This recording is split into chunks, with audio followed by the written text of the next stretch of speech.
Hoy es la palabra de la primera parte del Salmo 35. El texto de hoy habla sobre el clamor del Mesías Jesús en medio de su sufrimiento y los resultados de ese clamor. Y también presenta la acusación contra las maldades de quienes se oponen al Mesías Jesús, y la bondadosa obra de salvación del Mesías Jesús. Entonces, ¿qué es lo que dice? Hoy quisiera que aprendamos sobre esto y compartamos la gracia. En primer lugar, el texto de hoy habla sobre el clamor del Mesías Jesús en medio de su sufrimiento y los resultados de ese clamor. En el texto de hoy, Salmo 35, versículos del 1 al 3, dice: Oh Señor, contiende con los que contra mí contienden, pelea contra los que me combaten. Echa mano al escudo y al pavés, y levántate en mi ayuda. Saca la lanza, cierra el paso a mis perseguidores, di a mi alma, yo soy tu salvación, y así lo dice. Oh Señor, contiende con los que contra mí contienden, pelea contra los que me combaten. Echa mano al escudo y al pavés, y levántate en mi ayuda. Saca la lanza, cierra el paso a mis perseguidores, di a mi alma, yo soy tu salvación. Este salmo ha sido bien conocido desde la época de la Iglesia primitiva como un salmo sobre el sufrimiento del Mesías. Aquí, el ser en primera persona, yo, se refiere al Mesías Jesús, quien vendría a esta tierra vestido en un cuerpo de carne para morir derramando su sangre en la cruz. Además, el texto de hoy está en forma de oración, pero dado que la oración del Mesías Jesús, es decir, del Dios Hijo, se cumple y se realiza sin falta, quizás sea más cercano a una proclamación profética futura que a una simple oración.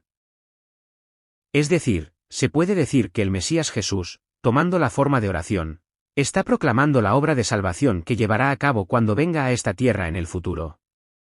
En otras palabras, cuando Jesús mismo venga a esta tierra y lleve adelante su obra de salvación, sus adversarios se levantarán para oponerse, ignorarlo y despreciarlo. No solo estorbarán y obstaculizarán esa obra de salvación, sino que, más allá de eso, entablarán discusiones, pelearán y perseguirán. Sin embargo, Dios mismo contenderá y luchará contra aquellos que disputan y persiguen al Mesías Jesús. Es decir, oponerse, disputar y perseguir al Mesías Jesús será lo mismo que disputar y luchar contra Dios, quien envió al Mesías Jesús. De cualquier modo, Dios no solo enviará al Mesías Jesús a esta tierra, sino que estará con él en su ministerio, y Dios mismo contenderá y luchará contra quienes se oponen al Mesías Jesús. Echa mano al escudo y al pavés, y levántate en mi ayuda. Aquí, echa mano al escudo y al pavés, representa que Dios protege y ampara al Mesías Jesús de esos adversarios. Es decir, Dios no envía al Mesías Jesús a esta tierra y lo deja solo, sino que no solo lo protegerá y amparará personalmente, sino que lo ayudará y estará con él en su ministerio. Esto significa que la obra de salvación del Mesías Jesús es una obra en la que Dios está presente y, más allá de eso, es una obra que Dios mismo realiza soberanamente. Es decir, Dios no deja al Mesías Jesús solo para que lleve adelante la obra, sino que personalmente lo cuidará, protegerá, ayudará y estará con él. Saca la lanza, cierra el paso a mis perseguidores, di a mi alma, yo soy tu salvación. Aquí, sacar la lanza, indica que Dios, con su gran poder, responderá activamente ante el estorbo y la obstaculización de los adversarios. Además, aquí, mis perseguidores, se refiere a esos adversarios que andan persiguiendo al Mesías Jesús para encontrarle alguna debilidad o defecto, o para dañar su vida. Y aquí, di a mi alma. Yo soy tu salvación, indica que Dios lo salvará sin falta de esa disputa y persecución. Es decir, estas palabras dicen que Dios detendrá todos los planes, intenciones y artimañas de los adversarios que estorban y obstaculizan la obra de salvación del Mesías Jesús, y que además, salvará incluso la vida del Mesías Jesús. Entonces, ¿qué hará Dios frente al estorbo y la obstaculización de esos adversarios? En el texto de hoy, Salmo 35, versículos del 4 al 8, dice: Sean avergonzados y confundidos los que buscan mi vida, sean vueltos atrás y avergonzados los que mi mal intentan. Sean como el tamo delante del viento, y el ángel del Señor los acose. Sea su camino tenebroso y resbaladizo, y el ángel del Señor los persiga. Porque sin causa escondieron para mí su red en un hoyo, sin causa cavaron pozo para mi alma. Véngale el quebranto sin que lo sepa, y la red que él escondió lo prenda, con quebranto caiga en ella. Y así lo dice. Sean avergonzados y confundidos los que buscan mi vida, sean vueltos atrás y avergonzados los que mi mal intentan. Aquí, ser avergonzados y confundidos, o ser vueltos atrás y avergonzados, indica que esos adversarios fracasarán sin poder lograr su propósito e intención. Es decir, Dios hará que fracasen en su propósito e intención aquellos que no solo estorban y obstaculizan la obra del Mesías Jesús, sino que también buscan su vida. En otras palabras, la obra de salvación del Mesías Jesús se cumplirá y se realizará sin falta, a pesar de cualquier estorbo o obstaculización. Sean como el tamo delante del viento, y el ángel del Señor los acose. Aquí, el ángel del Señor, se refiere al ángel que sirve ante Dios y ejecuta sus órdenes. Además, aquí, ser como el tamo delante del viento, o ser acosados por el ángel, indica que Dios se encargará de esos adversarios con mucha facilidad. Es decir, Dios se encargará de aquellos que se oponen y obstaculizan al Mesías Jesús con mucha facilidad, tal como el tamo ante el viento o como quien es ahuyentado por un ángel. Incluso todos los estorbos, obstáculos, disputas y persecuciones de esos adversarios no tendrán fuerza alguna ante Dios y fracasarán fácilmente. Sea su camino tenebroso y resbaladizo, y el ángel del Señor los persiga. Aquí, su camino, representa el oponerse al Mesías Jesús y estorbar y obstaculizar su obra. Además, aquí, tenebroso y resbaladizo, indica que las intenciones o propósitos de esos adversarios fracasarán inevitablemente. Es decir, estas palabras también significan que el estorbo y la obstaculización de esos adversarios serán sometidos muy fácilmente y fracasarán. Más bien, sus intenciones, planes y propósitos no se cumplirán y fracasarán, ya que los ángeles que reciben órdenes de Dios los perseguirán y presionarán. Es decir, incluso los ángeles en el cielo no solo cuidarán y protegerán al Mesías Jesús, sino que, al ayudar en su obra, harán que esos adversarios no logren sus planes, intenciones y propósitos. Porque sin causa escondieron para mí su red en un hoyo, sin causa cavaron pozo para mi alma. Aquí, esconder la red en un hoyo, o cavar un pozo, se refiere a que los adversarios cometen toda clase de artimañas, engaños, mentiras y maldades para atrapar y matar al Mesías Jesús. Tal como un cazador cava un hoyo profundo para atrapar a una fiera, pone una red encima y camufla esa red con tierra u hojas secas. Es decir, cuando el Mesías Jesús venga a esta tierra, sus adversarios sin duda cometerán toda clase de artimañas, estratagemas, engaños, mentiras y maldades para atraparlo y matarlo. Haciendo eso, estorbarán y obstaculizarán sin falta para que no pueda realizar la obra de salvación. Véngale el quebranto sin que lo sepa, y la red que le escondió lo prenda, con quebranto caiga en ella. Sin embargo, Dios hará que, cuando ellos menos lo esperen y menos lo piensen, caigan de repente en la destrucción. Es decir, estas palabras enfatizan repetidamente que los adversarios caerán en la destrucción, que la destrucción les vendrá de repente, e incluso que perecerán por sus propias artimañas. Es decir, estos adversarios no solo no lograrán sus intenciones, propósitos y planes, sino que perecerán sin falta. Es decir, caerán en el eterno lago de fuego del infierno. Entonces, ¿cómo responderá Dios al clamor del Mesías Jesús? En el texto de hoy, Salmo 35, versículos del 9 al 10, dice: Entonces mi alma se alegrará en el Señor, se regocijará en su salvación. Todos mis huesos dirán: Señor, ¿quién como tú, que libras al afligido del más fuerte que él, y al pobre y menesteroso del que le despoja? Y así lo dice. Entonces mi alma se alegrará en el Señor, se regocijará en su salvación. Todos mis huesos dirán: Señor, ¿quién como tú? Aquí, mi alma, se refiere al ser del Mesías Jesús que, habiendo pasado por la muerte en la cruz, resucitó de la tumba y se vistió con un cuerpo espiritual. Además, aquí, su salvación, significa la salvación de Dios, refiriéndose a que Dios rescató al Mesías Jesús de esa muerte. Es decir, Dios escuchará el clamor del Mesías Jesús y hará que el Mesías Jesús vuelva a vivir de entre los muertos.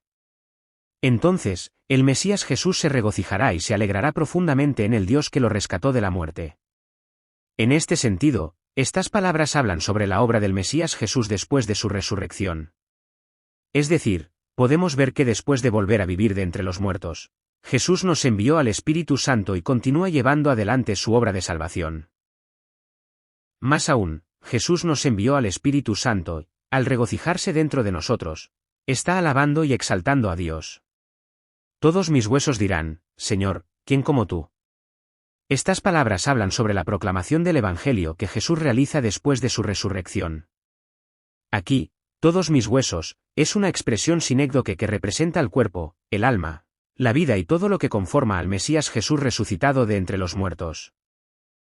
Sin embargo, especialmente aquí nos recuerda las palabras del Salmo 34 minutos y 20 segundos. Él guarda todos sus huesos, ni uno de ellos será quebrantado. Es decir, enfatiza que el Mesías Jesús es el Cordero de la Pascua, a quien no se le quebró ni un solo hueso, que es el sacrificio perfecto para salvar al ser humano del pecado, y que es el Mesías que Dios prometió enviar. Incluso el Mesías Jesús mismo es alguien a quien ni el poder de la muerte pudo tocarle ni un solo hueso, alguien que venció la muerte y triunfó. Pero que todos los huesos digan, no significa simplemente testificar y predicar con los labios, sino que indica que testificará y predicará el Evangelio con todo el ser del Mesías Jesús, es decir, con todo el corazón y toda el alma. Además, lo de, Señor, ¿quién como tú?, también es una expresión sinécdoque. Cuando el Mesías Jesús resucite de entre los muertos, testificará y predicará cuán grandioso es Dios, cuán inmenso es, y cuán sabio, poderoso y autoritario es. Es decir, testificará y predicará sobre la gloria, el poder, la sabiduría y la inmensidad de Dios, sobre la salvación que Dios realiza, sobre el cielo y el infierno, y sobre todas estas cosas. Incluso a través de esto alabará y exaltará a Dios. ¿Él libras al afligido del más fuerte que él, y al pobre y menesteroso del que le despoja? Estas palabras también son una expresión sinécdoque que indica que, cuando el Mesías Jesús vuelva a vivir de entre los muertos, testificará y proclamará el Evangelio. Aquí, el afligido, el pobre y menesteroso, se refieren a nuestras vidas que viven en medio de toda clase de sufrimientos y aflicciones desde que nuestro antepasado Adán pecó en el jardín del Edén y fue condenado. Además, aquí, el más fuerte, es una expresión personificada que se refiere al poder de Satanás, el pecado, la muerte y la destrucción que saquean y roban la vida de los seres humanos. Es decir, cuando el Mesías Jesús vuelva a vivir de entre los muertos, proclamará el Evangelio, testificando y proclamando qué clase de ser es el humano, en qué situación se encuentra, quién es Satanás y qué es la salvación que Dios realiza. En otras palabras, testificará y predicará que Dios envió al Mesías Jesús mismo a esta tierra para salvar a tales seres humanos que no tienen nada en que apoyarse para su salvación, y que Dios es alguien que se complace en salvar a tales seres humanos del pecado, la muerte y la destrucción. En segundo lugar, el texto de hoy habla sobre la acusación contra las maldades de quienes se oponen al Mesías Jesús, y la bondadosa obra de salvación del Mesías Jesús. En el texto de hoy, Salmo 35, versículos del 11 al 14, dice: Se levantan testigos malvados, de lo que no se me preguntan. Me devuelven mal por bien, para afligir a mi alma. Pero yo, cuando ellos enfermaron, me vestí de cilicio, afligí con ayuno mi alma, y mi oración se volvía a mi seno. Como por mi compañero, como por mi hermano andaba, como el que trae luto por madre, enlutado me humillaba, y así lo dice. Se levantan testigos malvados, de lo que no se me preguntan.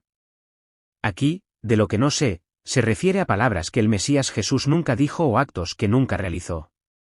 Además, aquí, y preguntar, interrogar, significa cuestionar y presionar buscando fallos en las palabras. Es decir, cuando el Mesías Jesús venga a esta tierra, él hará su mejor esfuerzo únicamente por realizar la obra de salvación, pero los adversarios mencionarán palabras o actos que el Mesías Jesús nunca dijo ni hizo, y las usarán como excusa para cuestionarlo, interrogarlo y presionarlo.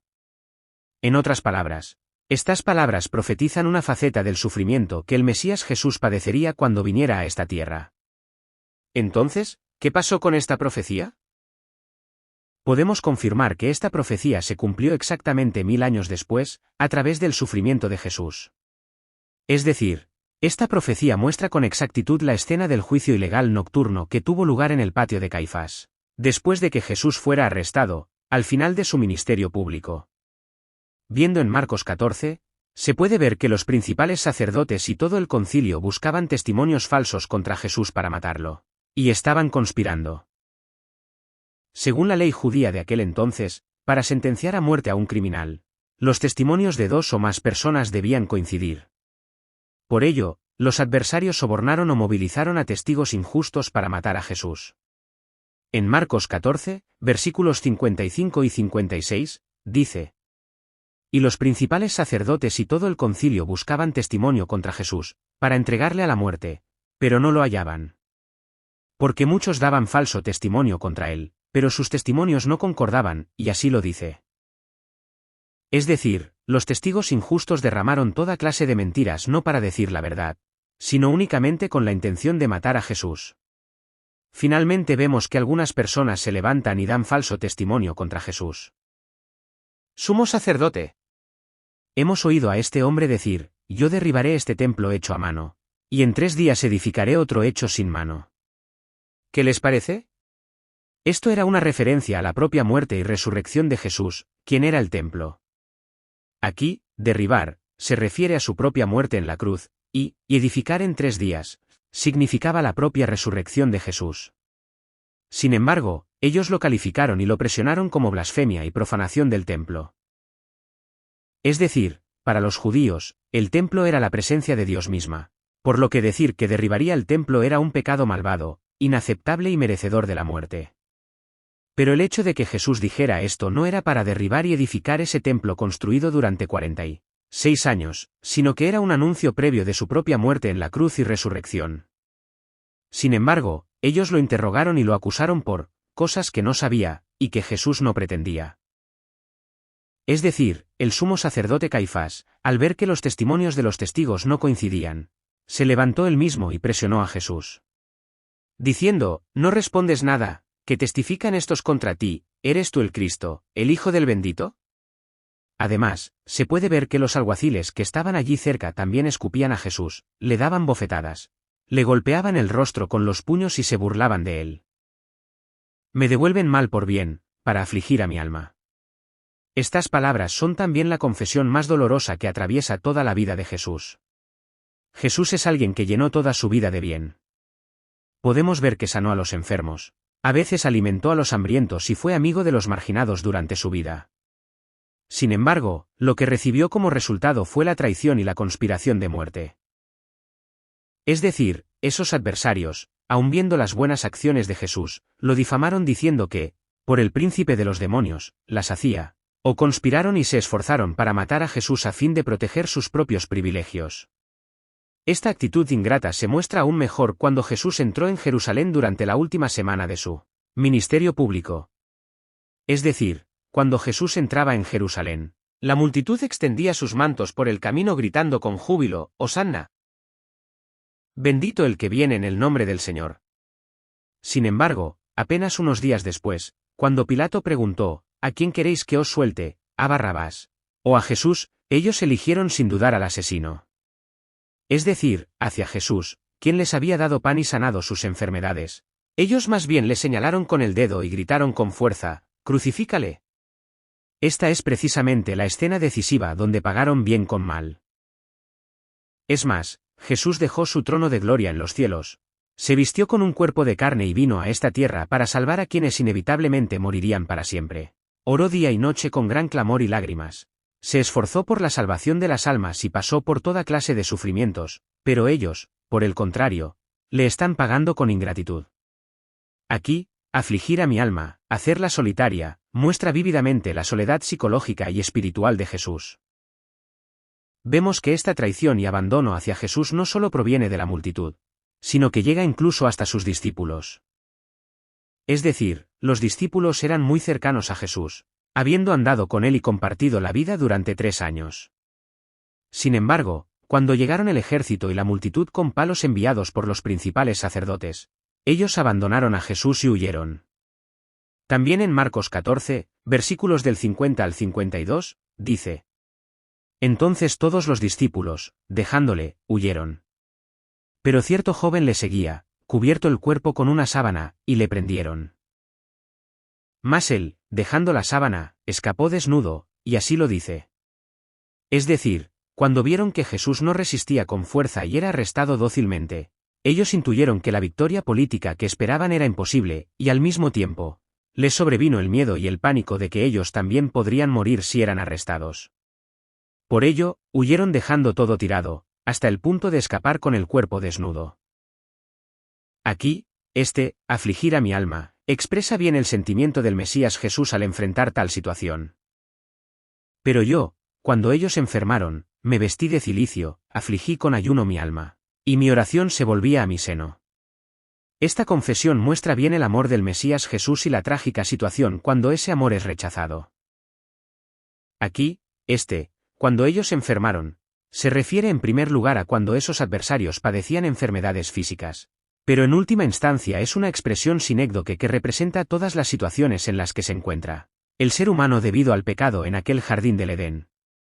Es decir, representa toda clase de sufrimientos, aflicciones, enfermedades, el envejecimiento, la muerte, el caer en el lago de fuego del infierno. Es decir, Jesús no se quedó como espectador al mirar las enfermedades físicas y espirituales de quienes se opondrían a él.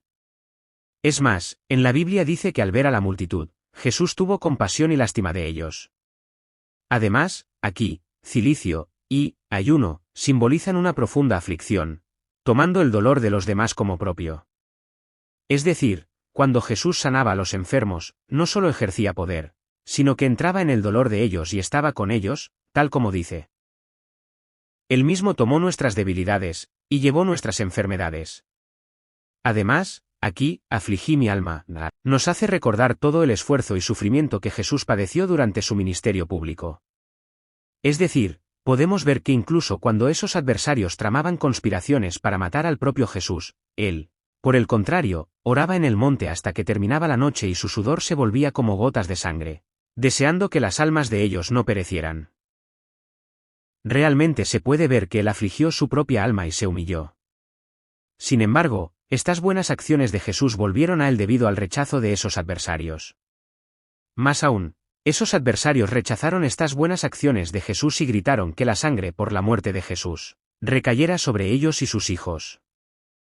Es decir, la oración de Jesús no pudo ser de bendición para ellos, sino que volvió de nuevo a Jesús y se convirtió, por así decirlo, en lágrimas y suspiros de Jesús.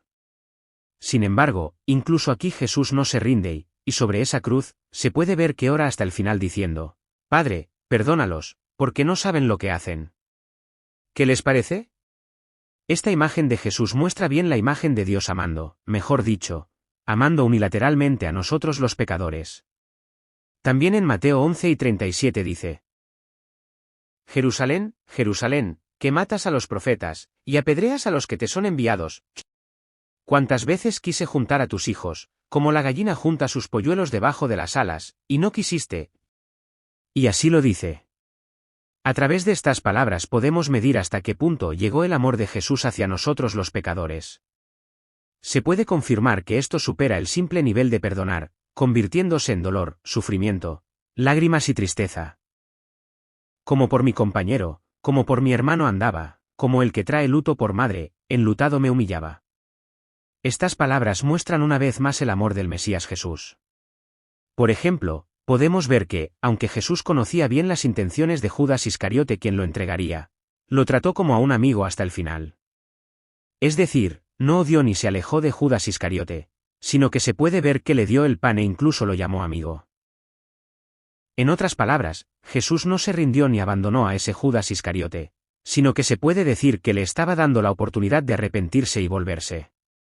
También se puede ver que Jesús estuvo cerca y acompañó a prostitutas, publicanos y pecadores que eran abandonados y despreciados en aquel tiempo. Se puede ver que los trató de cerca como a amigos, como a hermanos, y que los apreció y amó. Además, aquí, luto por madre, simboliza la mayor tristeza y aflicción que el ser humano puede sentir en la cultura del antiguo cercano Oriente. Es decir, Jesús lloró al mirar a la gente de la ciudad de Jerusalén, quienes no reconocerían que él era el Mesías y, por el contrario, lo matarían crucificándolo. También en Lucas 19, versículos 41 y 42, dice: Y cuando llegó cerca de la ciudad, al verla, lloró sobre ella, diciendo: Oh, si también tú conocieses, a lo menos en este tu día, lo que es para tu paz. Mas ahora está encubierto de tus ojos, y así lo dice. Por supuesto, aquí, lo que es para tu paz, se refiere a los asuntos relacionados con el Mesías Jesús mismo. Es decir, Jesús vino para salvar y reconciliar a los seres humanos que se habían vuelto enemigos de Dios por el pecado. Sin embargo, el hecho es que ahora esto, está encubierto de tus ojos. Es decir, Mucha gente de Jerusalén no reconocería a Jesús, no comprendería este hecho y, por el contrario, no solo lo perseguirían y amenazarían, sino que lo matarían crucificándolo. Incluso Jesús, al mirar este comportamiento de ellos, está derramando lágrimas con pesar.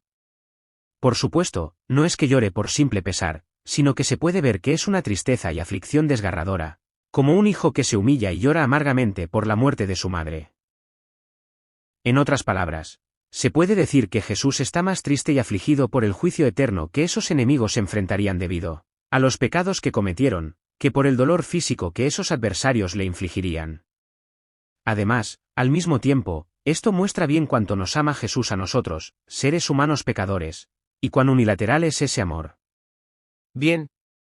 ¿Qué les parece? Resumiendo de nuevo estas palabras. Aunque los adversarios persigan y amenacen al Mesías Jesús cuando Él venga a esta tierra, el Mesías Jesús hará su mejor esfuerzo por la salvación de las almas de tales enemigos.